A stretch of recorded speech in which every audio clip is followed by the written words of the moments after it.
Guys, welcome. So Saturday, Valentine's Day camping kami. Stop over lang kami sa Chick-fil-A.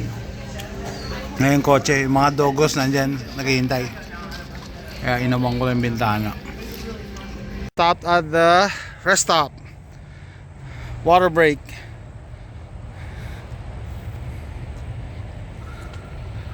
Who's that dog? Who's my good boy?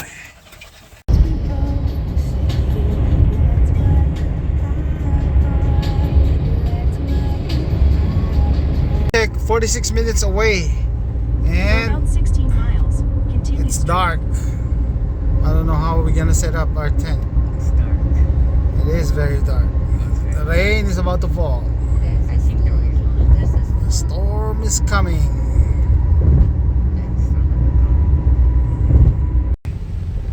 We're 5 minutes away.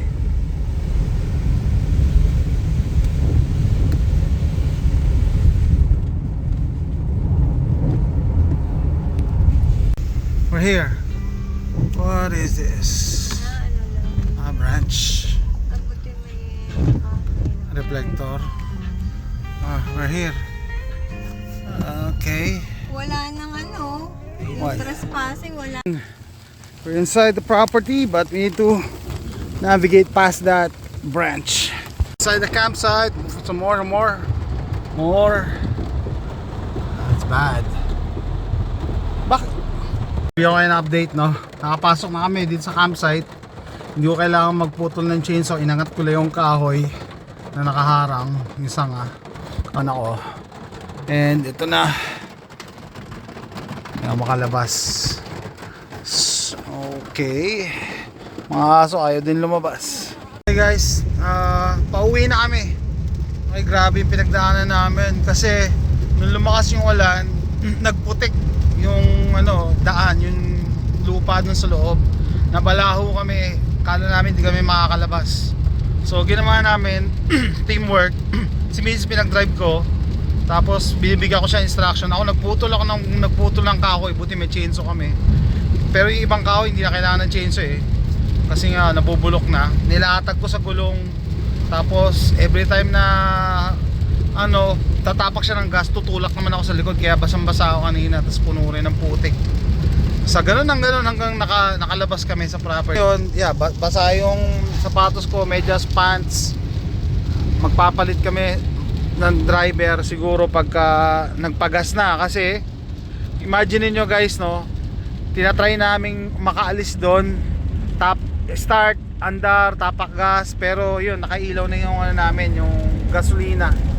Okay, kinulang kami sa gasolina kasi kotse niya to, hindi ko to kotse, kaya hindi ko tansyado yung gas. Kala ko kasya papabalik, no? Umuulan. Just go straight. Yeah, you don't have to, just go straight. Yeah, tsaka sobrang dilim. Yun pa, lakas pa ng ulan. And ayokong abutan kami doon ng lumakas lalo yung ulan tapos dumilim, no? Buti sakto ng padilim na nakalabas kami. Ayan, siya? Madilim na pala, 7:02. Then nabalahaw pa tayo. Nabalahaw sa kami. Oras tayo nagkahan. Oras nga, yeah. Pang 5 to 6. Anong oras na ba? 7:02. Ay, di 2 hours. 2 hours kami doon palabas. 2 hours tayo Oo. nabalahaw.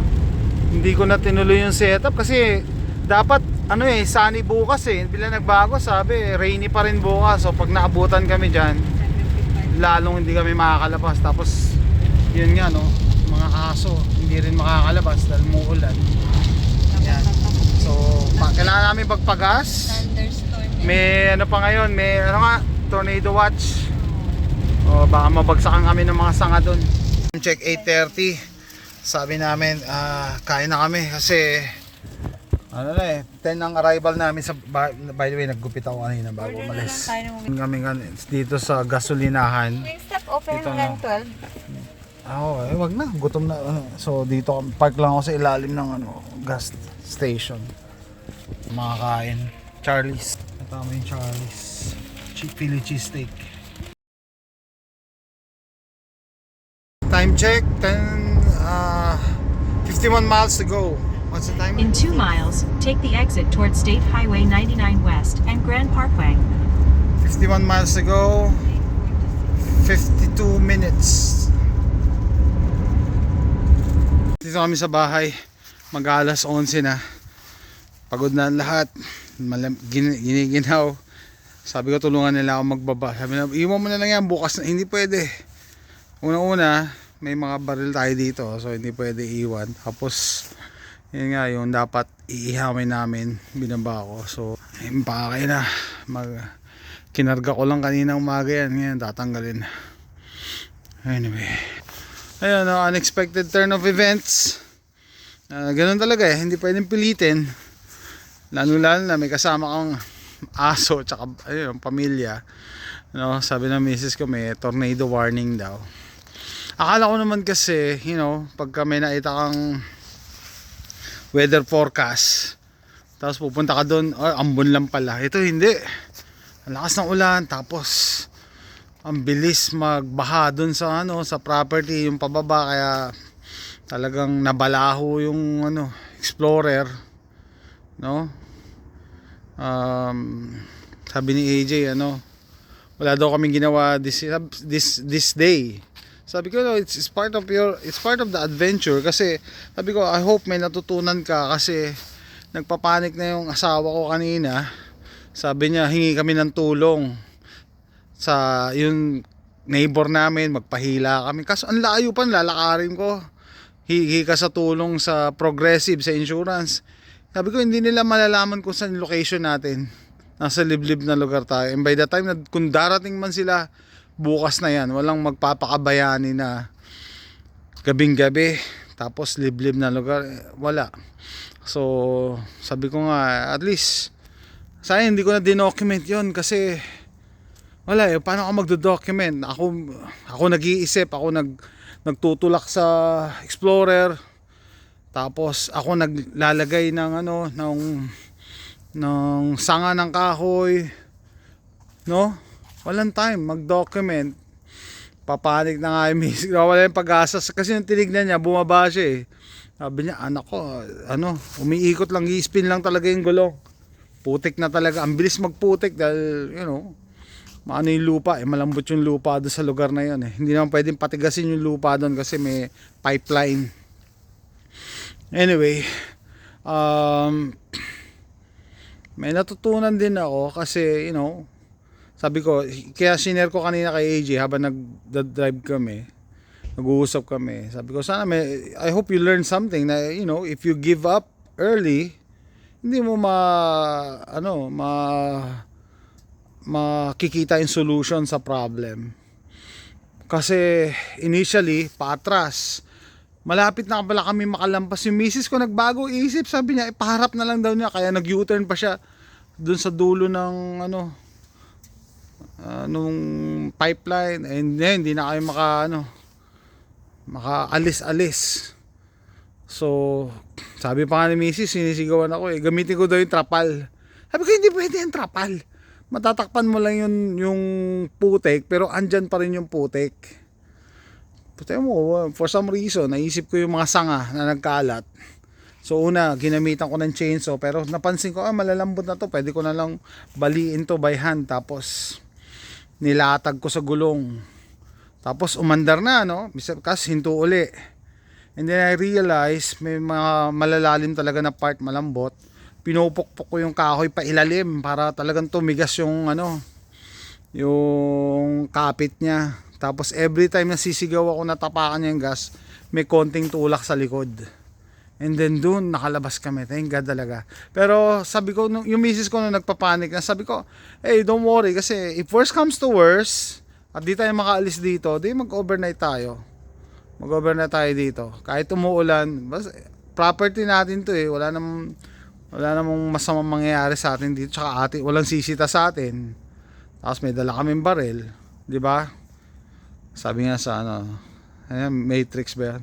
We have guns. Lots of guns. May dala pa ako 7.62x39 na AR eh. Magtitest sana ako eh, pero syempre hindi talaga pwede,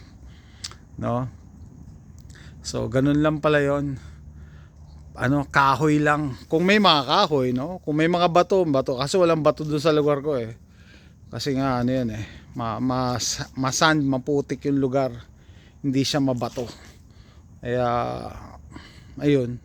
Yun nga lang, talagang talsik-talsik ako ng putik. Sapatos ko basang-basa. Kaya nag-drive ako, nakapaa ako eh. Nung nagpalit kami ni Mrs., nakapaa na ako. Kasi basang-basa yung sapatos ko. Tapos nagpalit lang ako ng t-shirt, tsaka ito naka-tights ako, no? Anyway, thank God, bahay na kami. Magbababa na lang ng gamit. Wala naman nangyari masama sa amin. At saka blessing na rin kasi sabi ng misis ko may parating daw na may tornado warning. Sabi niya, delikado kasi pag doon tayo abutan, baka magbagsakan yung mga sanga. Kung sakali mang maglagay kami ng tent, baka mabagsakan kami ng mga sanga. Okay na rin. Yun nga lang, no? Hindi natuloy yung mga review ko, mga shooting videos. Sabi ko, June na. Matagal na rin ako hindi nag-shooting. June na para makagawa ng shooting videos. Pero yun, yung adventure namin, Valentine's, sabi ng misis ko, yun yung mga ginagawa mo eh, mga pa-Valentine's mo eh. Pero kagabi naman, binigyan ko na siya ng flowers saka balloon, no? And sabi ko nga, ibang araw, baka nga bukas, Sunday, doon kami mag-celebrate ng Valentine's or Monday. Ayoko talaga sumabay kasi usually punong-puno yung mga restaurants pag magpapabook ka. Pero, yun guys, no? So similar with prepping guys, if you're gonna bug out, kung usapan is bug in or bug out, you need to bug out early. Wag yung hindi na kayo makaalis saka mo isipin, sana pala umalis kami, no? Yun nga sabi ko sana pala umalis na kami nung nagbago yung weather. Kasi initially sabi maaraw bukas eh. Kung maulan pa rin bukas, matatrap kami. Di ba? Hindi pwedeng may pasok si Mrs. ng Lunes eh. Matatrap kami. Pagka 2 days na umuulan. Tsaka yun nga, may kasama kaming aso. May kasama kang aso na hindi pwedeng lumabas. Saan na ba yung may pakambaral doon? Anyway. So yun, no? Lesson din sa prepping, no? If you're gonna bug out early. Huwag kang maghintay na andyan na yung calamity, saka mo palang naisipang umalis. Actually, bagay, hindi naman late yung pag-alis namin. Kasi pagdating namin, umuulan na talaga eh. Saka umulan nung dumating kami. Yun yung forecast 4:00. Nung dumating kami, saka umulan. No? Bumuhos talaga yung ulan, tas nagputik na agad.